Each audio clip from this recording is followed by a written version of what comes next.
Okay, thank you very much for being here and helping me with this work.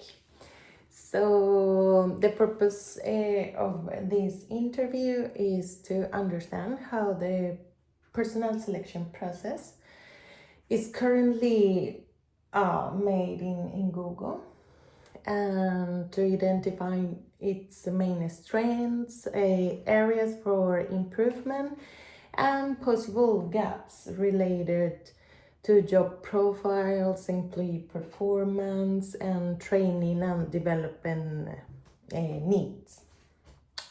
So this it is important that you know that this will be used just for only for academic purposes and as a part of the human talent management course.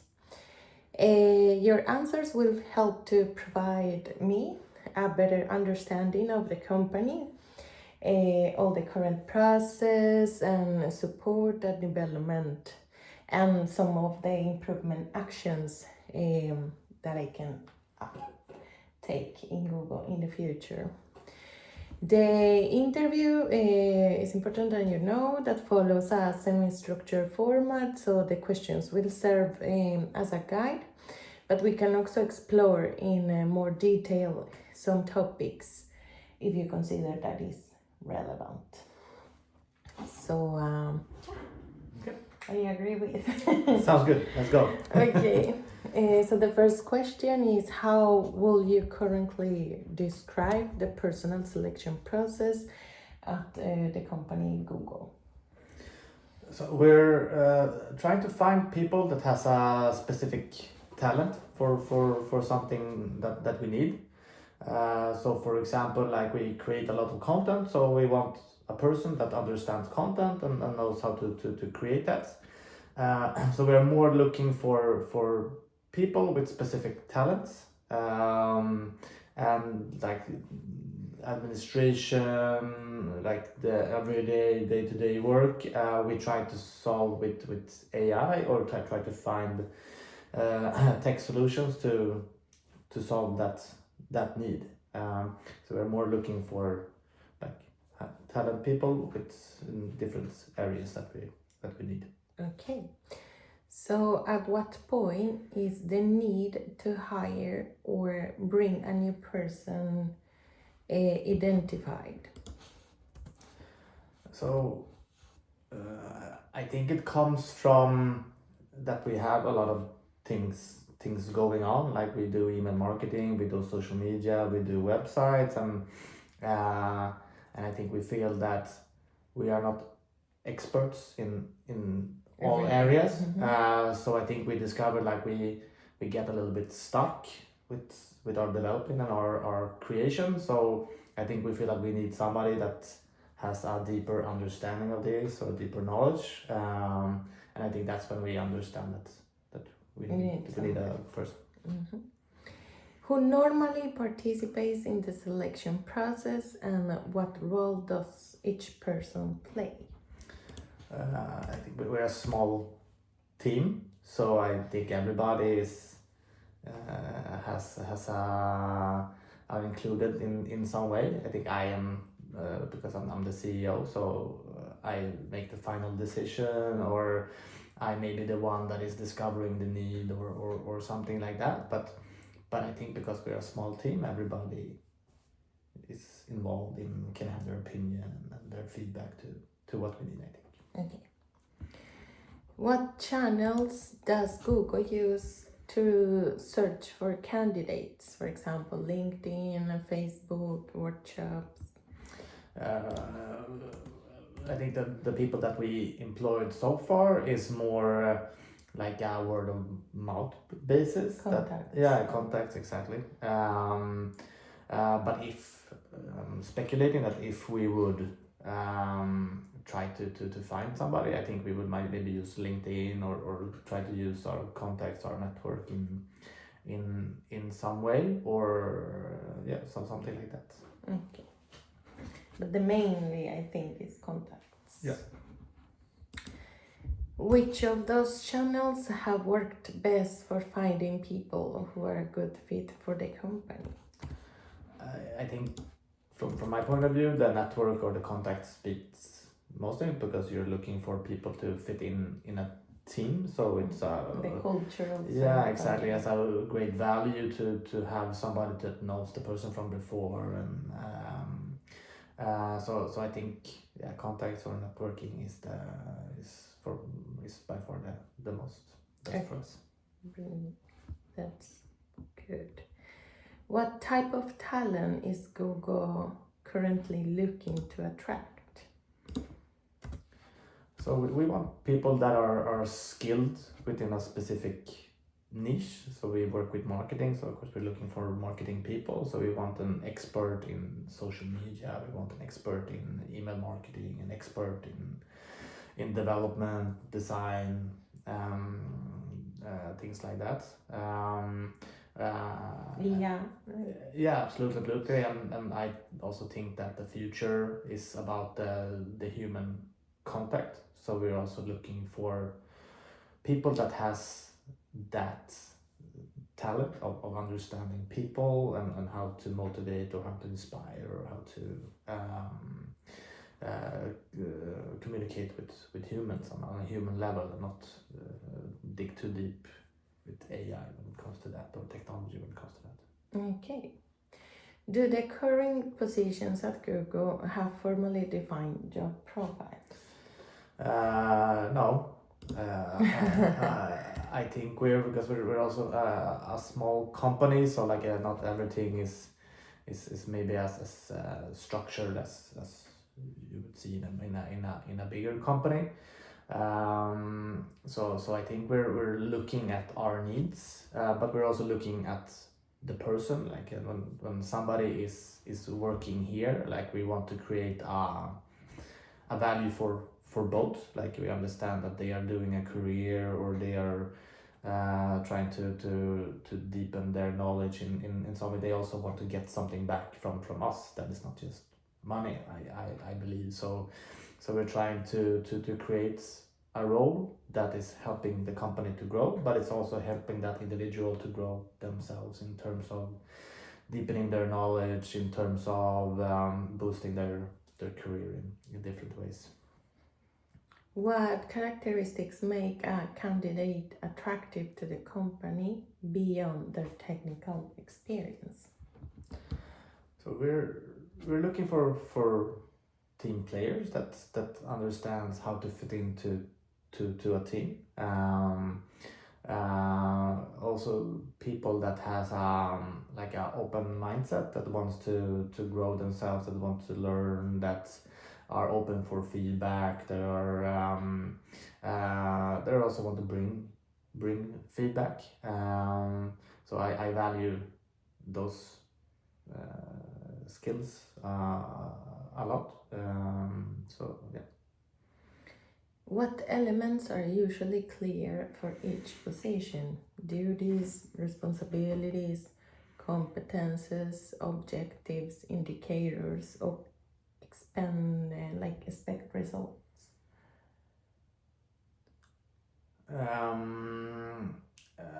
I think that's an area that we need to improve. I try to set up like bigger goals for the company in terms of different KPIs or different things that we should focus on to help us grow.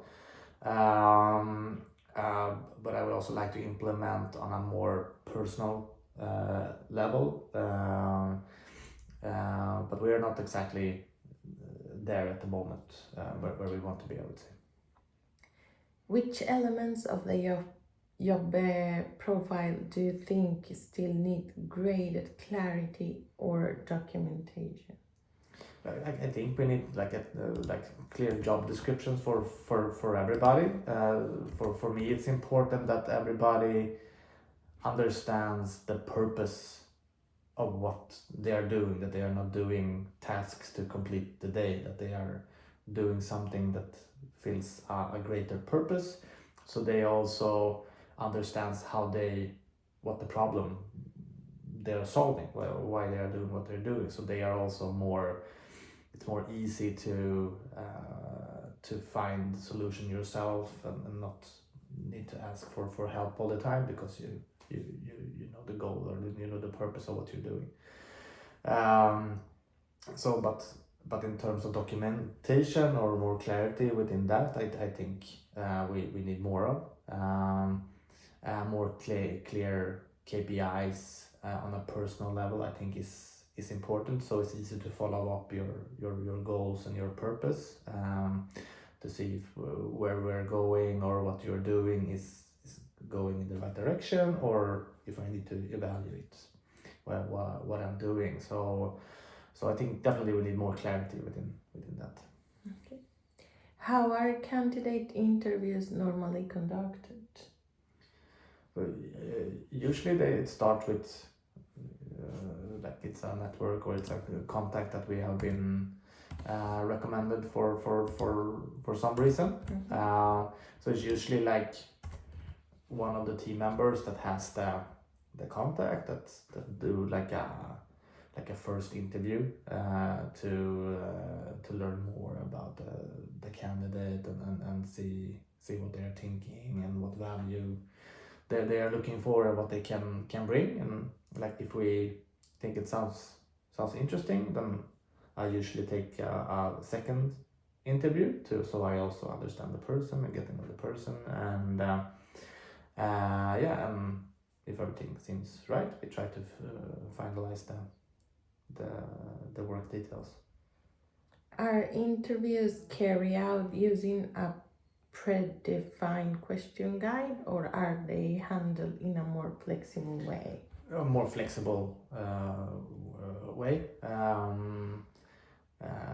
I would like that we have more clear guidelines or more clear questions, but at the moment it's more a flexible way. What are the advantages and limitations of conducting flexible interviews in a company like GUGO?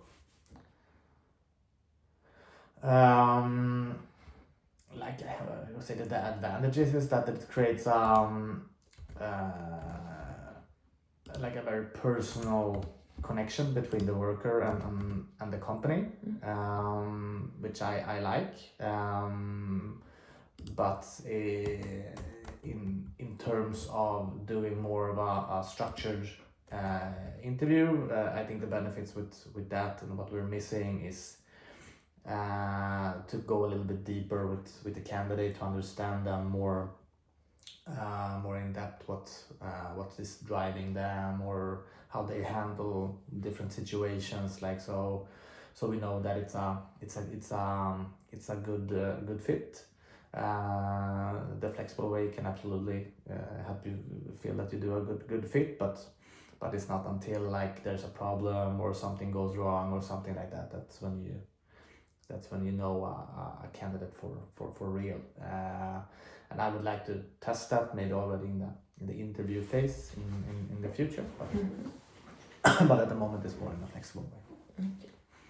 What type of practical test or simulation exercise are carried out depending on the position? No, we don't have any like practical tests or exercises. Like maybe we look at a portfolio or earlier works and see if it's a good fit for us. But we don't have any clear tests or something like that. Does the company currently use a psychometric test? If they are not, what is the main reason? I think you need to explain what psychometric tests are. Okay, no, we don't use that in the company. It's like to see more deep how, like the characteristics or personality that the person has, but we don't have the professional can do that. That's more like psychologists, people that know like how to do those tests and evaluate if they have like the personality or the characteristics or skills that the company are looking for. Yeah, exactly. But I think that sounds like a good good thing to have in a process. You were not doing it at the Because moment. sometimes in the interviews it can be like maybe we miss some questions, or it can be that the person can hide things just because he wants to get in or she wants to get in. But the tests are more like difficult to shape. Yeah, exactly. That was what I was thinking when I said earlier that we want to know the candidate in more depth and see how they handle difficult situations. Okay. How is the final decision to select a person made? It's usually that's up to me at the end of the day. There's no real process like we have this process with maybe a first interview and a second interview, and everything feels good. Like we create a contract and we start working together. Okay. What does it mean to you for a person to fit with GUGO culture? For me, it's super important to have a team member that is humble, that is open for feedback, or to grow themselves, to deepen their knowledge in different areas. I value that a lot, and I try to find like-minded people. For me, it creates a very inspiring culture where people learn from each other, and people bring feedback to try to help each other get better. So it's super important for me that people are open to receive feedback, but also to bring feedback. So I value that a lot. How is the onboarding process developed during the first 3 months? Usually we have a few days or a week in the beginning where we go over the company, like the mission and vision and the culture of the company, and we go over their area of work and go through the tools that we're using and how that works. And then usually we have like a workshop, similar to a workshop, where we try to get a candidate to open there, because usually when they start to work they have different ideas, they have different concepts. That they believe in. So for me it's also interesting to hear from the outside and try to, okay, maybe we find something that we didn't think about before that we can start to implement, but other than that, guide them through like what is a Google user, or what is the value that we're creating for the user, so they have the deeper purpose of why they are doing what they are doing, why are you doing that specific task. So for me it's a important part that they understand the user or the client. Is an initial performance evaluation carried out during or at the end of the first 3 months? What aspects are assessed? We don't have like a formal process with that. We usually have like weekly meetings or something like that where we go over the work. Sprints. And exactly. So, and in these occasions we give or we receive feedback about the work. So I share a little bit about my expectations, but they are also open to share what they are stuck with or what is the problem for them, so we can help solve each other's problems basically. But we don't have like a formal process. Okay. Thinking about the current positions, what differences have you observed between the expected profile for each role and the competences currently shown by the people occupying those roles? I think some of the people that we hired before, they had a specific talent for something, but when they start to work, we realize that the problem that they're solving is maybe a little bit too niched or too small. We need a higher level of expertise to really solve the problem that we want to solve. So sometimes we had a situation where they are good at doing different tasks, but we need something bigger to really solve the problem that we want to solve. Okay. What gaps appear most frequently in the team? Communication, organization, autonomy, planning, execution, time management, documentation. It's a long list. Leadership or technical skills? I think we miss out a lot on the communication. Because we're also working, we don't have an office, so everybody's working from distance. So when it is like that, the communication becomes even more important. So everybody really understands what's going on with the company. Are we going in the right direction? We follow up on the numbers,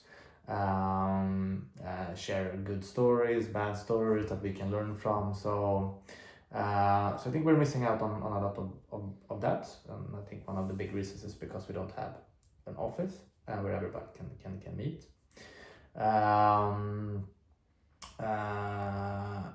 that also leads to another problem because we're missing out on the communication. Then maybe sometimes the execution is not exactly spot on what we're looking for. We might have a project or we want something that we're working with, but sometimes it happens that we lose the purpose in that process, and we create something that is a little bit different from what we had in mind from the beginning. But I think the bottom problem has to do with more about communications than anything else is my understanding of it. Okay. How is employee performance correctly evaluated at GUGO? It's the same there. We don't have like a formal process for. You have a lot to do. Yeah, it's a lot to do, but like we're also a small company, so we need to prioritize like what is the biggest impact, what we can do with our time. We haven't prioritized those things. But yeah, can you do the question again? Yeah, like how is employee performance correctly evaluated? We don't have a clear process for that, so it's more on a like ongoing basis, like where we share each other's work or we have a discussion or something like that, and then we evaluate what we're doing. So that's the next question. What indicators or criteria are used to determine whether a person is performing their role well? Yeah, so that's a little bit about what we talked about before. Also, that we're missing out on clear KPIs on a personal level. So I think we do weekly meetings, like when everybody like bring feedback and everybody can explain why or why not we did or didn't do any task, or why I think it's more like that than on a specific, like it is not per person. I think we work more, as you said, as a group. So we evaluate the team and the team explain like this video or this project or this investigation we did or we didn't because of this. It's like more like that than what we than do a lot just of that. one I think is very good is that we share a lot of each other's work, so we can learn from from each other, like what if somebody's working with social media, for example, like we share what is good there, or maybe something that didn't go as well, and we can have a discussion that we can learn from. So I guess that is also evaluation, what we're doing that we can learn from. How is knowledge currently shared within the team? Are processes documented, or do they mainly depend of each person's experience? So we have the weekly meetings. So that's how we share. Yeah, how we share. And like there's no like structured documentation of it. But still been gaps, because sometimes you have the weekly like a meeting just with one person of the team, and sometimes like with the developers you have more weekly meetings that with the team of social media and marketing. So sometimes it's a gap between some teams. Absolutely. Absolutely. Okay, based on the selection processes, job profiles and performance evaluations, what are the main training and development needs for GUGO? I think something that we also learned a lot from during the last few years is also to be even more specific about what is the person that we want on the team. So like we talked about before, is that I think we're looking for more of a high level person that really has a deep understanding of what we're doing. So I think we need to create that profile more clear, like what are the talents or skills that person has, so it's more clear. To be more structured. I like also the flexibility part of it, but to really know that we are hiring the right person, I think we need more a structured process, maybe with psychometrics or deeper questions, so we can be more confident in what we do. Exactly. But then also like we're still a small team, so we didn't put that much effort in having a clear onboarding process. We have an onboarding process, but I think it can be on a higher level in terms of education about the company, about what we're doing, more clear like documentations in terms of the role, the expectations, the goals and the purposes. So we have a lot of work to do in this area. Okay, thank you very much. Thank you. Thank you for sharing. Okay. Thank you. Thank you.